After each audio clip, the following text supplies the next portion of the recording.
El caso que les voy a contar el día de hoy fue uno que ha marcado muchísimo la memoria de nosotros los colombianos.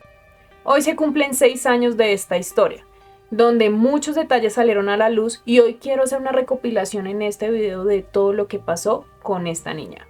Es el caso de Juliana Zamboni, una pequeña de tan solo 6 años que fue abusada, violentada en manos de una persona llena de maldad y sevicia.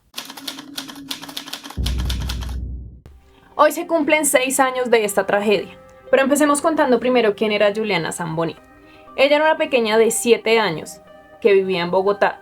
Nació en el Cauca, pero con sus padres se trasladaron a la ciudad para buscar mejores oportunidades de vida. Su padre se llama Juvencio Zamboni y su madre Nelly Muñoz. Juvencio trabajaba en el sector de la construcción, tenían una vida normal, familiar, su vida era tranquila. Ellos vivían en un barrio llamado Bosque Calderón en los Cerros Orientales. Este barrio es aledaño a un sector muy exclusivo de la capital, como lo es Chapinero Alto. Vivían en una casa humilde de 3 habitaciones. En una habitación vivía Juliana con sus 2 padres en la misma cama. En la otra habitación vivía su tío y su primo. Este niño, aproximadamente 6-7 años, es clave desde el inicio de esta historia. Y en la otra, su tía con su esposo. Nelly Muñoz, madre de Juliana, estaba en este momento embarazada, estaba esperando a su segundo hijo. Domingo 4 de diciembre, aproximadamente 9 de la mañana, Juliana se encontraba en la calle jugando con su primito. A eso de las 9:06 se escucha al pequeño de 6 años gritar a Nelly Muñoz: "Se están llevando a Juliana, se llevaron a Juliana". Nelly, desesperada, sale a ver qué pasó con su hija. Un hombre en una lujosa camioneta había raptado a su pequeña y se la había llevado. En medio de su desesperación, Nelly se cruzó de frente con el vehículo, pero no se dio cuenta que su hija estaba ahí sujetada en el puesto del copiloto. Los primeros detalles de las características de este hombre las contó su primito a Juvencio. Lo describió como un hombre con barba, joven, y estaba en una camioneta gris con platón. Sin perder mucho tiempo, los padres de Juliana se pusieron en contacto con la policía y los vecinos contactaron a los medios de comunicación. Sin perder tiempo, porque cada minuto era valioso en este momento, empezaron a buscar también entre taxistas y toda la gente que estaba ahí las características del vehículo, gris con platón, porque se sabía que en la zona era muy poco habitual este tipo de vehículos. Al llegar la policía, ellos dialogaron con Nelly, que era la que estaba en ese momento, pero ella definitivamente no podía expresarse, no podía hablar, porque empezó a sufrir de desmayos de la impresión que tenía al saber que se le habían llevado a su pequeño. Con la ayuda de la comunidad y el Gaula, empezaron a identificar las cámaras de seguridad que se encontraban y asimismo acceder a los videos de esta. Así se dieron cuenta que la camioneta que estaban buscando y que se llevó a Juliana era una Nissan X-Trail gris sin platón. Estaban buscando la camioneta incorrecta en este tiempo que había transcurrido desde que se llevaron la niña. Sin embargo, se ordenó un plan candado que consiste en cerrar las vías principales de la ciudad, cerrar todas las salidas posibles por donde puedan escaparse y hacer retenes rápidamente buscando las características de este vehículo. Las cámaras de seguridad también permitieron encontrar el dato clave que iba a desarrollar toda esta historia, y fue identificar la placa del vehículo. La camioneta era propiedad de una mujer llamada Laura Arboleda, con quien inmediatamente la policía se comunicó. Laura manifestó ya no ser la propietaria del vehículo y los puso en contacto con su esposo Francisco Uribe Noguera. Francisco Uribe Noguera, hermano de Rafael, que ya les cuento quién es Rafael. Al principio, sin entender estas llamadas, se muestra molesto y no quiere colaborar. Pero luego de que la policía le explica la situación y lo intimidan diciéndole que van a sacar a la luz pública esto si no colabora, él decide aportar información. Este primero dice que se va a comunicar con su jefe de seguridad para poder empaparse de la situación. Y mientras esto sucedía, la policía y el Gaula se ponen a buscar información de ellos en redes sociales. Se dan cuenta que en las fotos aparece una persona con las características que describió el niño, y es Rafael Uribe Noguera, hermano de Francisco. Nuevamente la policía y el Gaula se contactan con Francisco, pero él se sigue mostrando altivo y esquivo con aportar información. Ellos lo amenazan con que van a ir al Club El Nogal, donde se encontraba en ese momento. El Club El Nogal es un sitio muy concurrido que acoge a las familias más importantes de la ciudad. Y es un club que tiene una historia increíble que después hablaremos en otro video de este club. Pero él se sigue mostrando muy egoísta y muy cerrado con toda la información que puede aportar para la investigación. La policía nuevamente lo amenaza con sacar a la luz pública que en la camioneta de él raptaron una niña. Y definitivamente le tocó sí o sí colaborar con toda esta investigación. No tenía de otra, o la policía sacaba a la luz ya todo lo que estaba pasando. Se encontraron con Francisco presencialmente y le explicaron que en su camioneta se habían llevado una niña. Y en este momento es donde él se da cuenta realmente del peligro y de la gravedad de esta situación. Y desde ahí decidió colaborar totalmente con la justicia. El carro seguía aún en nombre de su esposa Laura, pero que antes se lo habían entregado ya a Rafael en medio de un negocio y no habían hecho papeles todavía. La policía, sin perder más tiempo, le pregunta a Francisco que dónde está Rafael, que los lleve rápidamente a donde él se encuentra. Francisco los llevó al edificio de Q64, que era donde él vivía, pero él no se sabía exactamente el número del apartamento, ni tampoco podía acceder a las cámaras de seguridad porque no tenía la clave.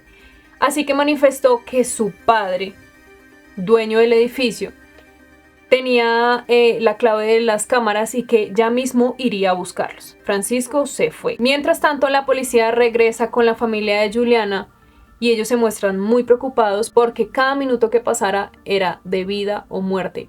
Y ellos estaban muy preocupados con que sacaran a Juliana de la ciudad. Ante la angustia de este caso, Juvencio decide irse con el investigador del Gaula para todo lado y así estar más cerca a toda la investigación que se fuera desarrollando a medida que pasaba el tiempo. Francisco, quien se había ido por la clave de las cámaras de seguridad, no volvió a contestar. No volvió a recibir llamadas ni a contestar mensajes. Y en este momento los investigadores se dieron cuenta que iban por el camino correcto, que había sido Rafael quien había raptado a la niña. Horas después, Francisco se comunica con la policía diciéndoles que ya se encuentra con Rafael, su hermano, pero no les dice en qué lugar. Nuevamente la policía tiene que amenazarlo diciendo que si no colabora se va a ver implicado como cómplice de un delito muy grave. Y de esta manera él decide de nuevo colaborar.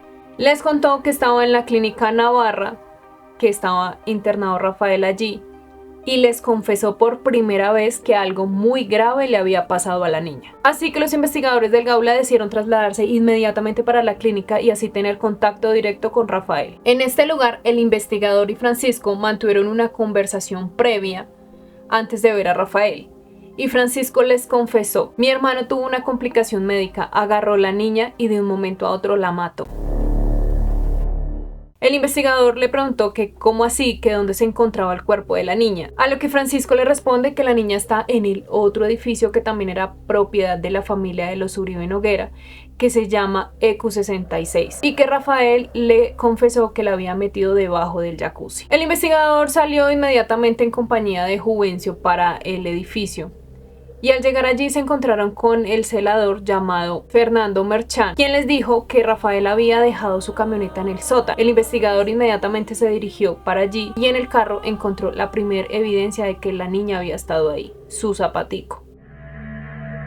El celador del edificio en la minuta les mostró que había registrado la siguiente información: 4 de diciembre del 2016, 3:40 p.m. A esta hora entra la señora Catalina Uribe al apartamento 603. Ella tiene llaves, el apartamento está solo. Guarda de turno Fernando Merchán. Y en el renglón seguido escribe: también entró el señor Francisco Uribe, hermano del señor Uribe. Esto también fue pieza clave para confirmar que los hermanos de Rafael Uribe Noguera, en el lapso en el que no le volvieron a contestar a la policía, lo que hicieron fue ponerse en contacto con Rafael y ellos mismos tratar de manipular la información que le iban a dar a la policía. Y mientras todo esto pasaba en el edificio de Q66, ustedes se preguntarán en dónde estaba Juvencio. A Juvencio lo dejaron en la camioneta para que él no fuera a la escena del crimen, sino que se mantuviera allá, que no hubiera nada de lo que encontraron estos investigadores. El Gaula de la policía ingresó al piso 6, apartamento 603, y se dieron cuenta de esta aterradora escena. Ellos aún mantenían la esperanza de encontrar a la niña con vida, pero se dieron cuenta que al lado del motor del jacuzzi estaba el cuerpo desnudo y sin vida de Juliana. El impacto de esta noticia fue tan grande que los padres de Juliana tuvieron que ser ingresados de urgencias porque estaban muy desesperados, descompensados, se desmayaban, no sabían qué hacer. Ustedes ya se deben imaginar el impacto que debe generar una noticia de esas a unos padres que acaban de perder a su hija, que se levantaron en la mañana y no sabían que ese día iban a llevarse a su hija y en la noche iba a estar muerta. La escena del crimen parecía que hubiera sido limpiada antes de que llegaran los policías hasta allí. Había una botella de aguardiente, cigarrillos. El vestido de la niña estaba sumergido en el tanque del sanitario. El cuerpo de la niña estaba untado totalmente de aceite, con un moño rojo amarrado en su cuerpo, lo que impactó mucho a los investigadores. Detalles del paso a paso de este crimen se conocerían después de descubrir la escena. La camioneta salió desde un sector muy cercano al barrio donde vivía Juliana, la raptó y cuando se devolvió intentó ingresar a su apartamento donde vivía actualmente, pero decidió irse para su anterior vivienda, que era en el EQ66. En las cámaras de seguridad se ve a Juliana tratando de luchar y de quitarse de encima a este hombre, pero era tan pequeña que era imposible librarse de él. También se ve como horas antes, en la tarde, Francisco ingresa al EQ66 y al ver que no tenía acceso al apartamento, se ve en cámara saltando por encima de una barda en la terraza. Él después confesó que ingresó al apartamento y encontró a su hermano tendido en el piso y junto con su hermana lo llevaron a una clínica inmediato y fue cuando se contactaron con los investigadores. Rafael era un arquitecto de 40 años y que según las investigaciones dicen que desde pequeño sus actitudes e intereses siempre iban en contra de lo legal. Cuando cursaba sus estudios superiores tuvo problemas con un presunto plagio en la tesis que presentó. Algunas personas lo describían como una persona fiestera, mujeriego, celoso, bebedor. En resumidas cuentas, la gente lo catalogaba como un caspa. Otras personas decían que dentro de sus particularidades tenía bastantes problemas con las drogas y el alcohol. Según el fiscal del caso, fue dando paso a paso hasta convertirse en un criminal perverso. Rafael siempre se salía fácilmente de sus cabales con su familia y amigos. Un hombre problemático y caprichoso, pero también decían que era muy inteligente desarrollando su profesión. Este caso causó tanta indignación en el país que a donde llevaban a Rafael, multitudes de personas lo esperaban para lincharlo, para hacer justicia por sus propias manos. Tanto así que siempre tenían que escoltarlo para sacarlo a la calle y poderlo llevar a algún otro lugar. Gracias a todas las noticias que empezaron a circular por todos los medios de comunicación, pudieron darse cuenta que no era la primera vez que Rafael trataba de raptar a una niña.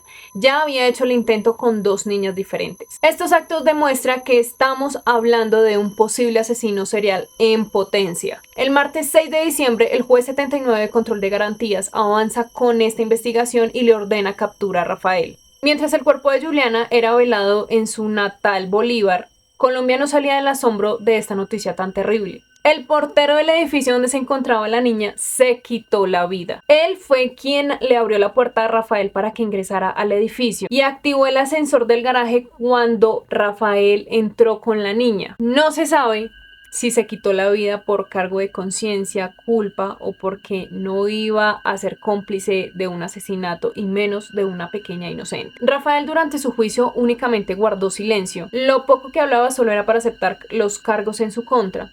Inicialmente su condena fue de 52 años, condena que fue apelada por la fiscalía y luego se le aumentó a 58 años. Hoy en día se encuentra recluido en la cárcel La Tramacúa de Valledupar, en una zona que llaman el Pabellón del Horror, recluido con criminales tan repudiados como el violador Alfredo Garavito. Pero el caso no terminaba acá porque al parecer los hermanos de Rafael, Francisco y Catalina, ayudaron para manipular la escena del crimen. Sin embargo, la fiscalía investigó a los hermanos de Rafael por el supuesto encubrimiento de su hermano. Se les acusaba de haber borrado pruebas, conversaciones, pero ellos siempre se defendieron indicando que habían colaborado con las autoridades en su momento y que no entorpecieron nunca su trabajo, y la justicia finalmente los encontró inocentes. Hasta el día de hoy, 6 años después de este atroz crimen, se escuchan muchísimas versiones de esto. Hay personas que dicen que Rafael hizo esto simplemente por un ritual satánico, otros que por su adicción a las drogas, otros porque era una persona inestable mentalmente.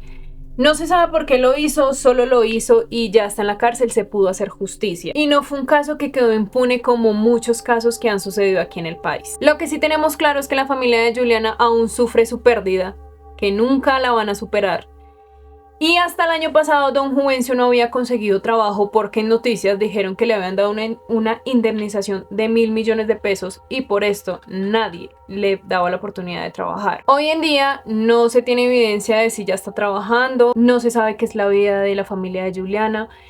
No se tiene ninguna información. Lo único que se sabe es que ellos, después de esta horrible tragedia, regresaron a su natal Cauca, de donde seguramente jamás hubieran querido salir. Hoy se cumplen 6 años de esta tragedia y realmente me duele el corazón, me duele el alma saber que pensar, imaginar los momentos previos, los últimos momentos de vida de esta niña, me causan una total indignación. Me duele el alma, me duele el corazón porque definitivamente ningún niño merece pasar por estas cosas. Cabe aclarar que ninguna indemnización, ninguna promesa, nada borra el dolor que puede sentir su familia, que pueden sentir sus padres. Y nada de esto hará que se supere y que se olvide a Juliana Zamboni. Y para finalizar, si les gustó esta historia, si quieren conocer más casos, no se olviden compartir, no se olviden darle like. Pueden comentar aquí abajito qué otros casos, qué otras historias les gustaría, qué otros lugares quieren que visitemos. Por favor, compartan este video con sus familiares, amigos, para llegar a más personas. Les mando un beso, un abrazo, los quiero mucho y nos vemos en un próximo video.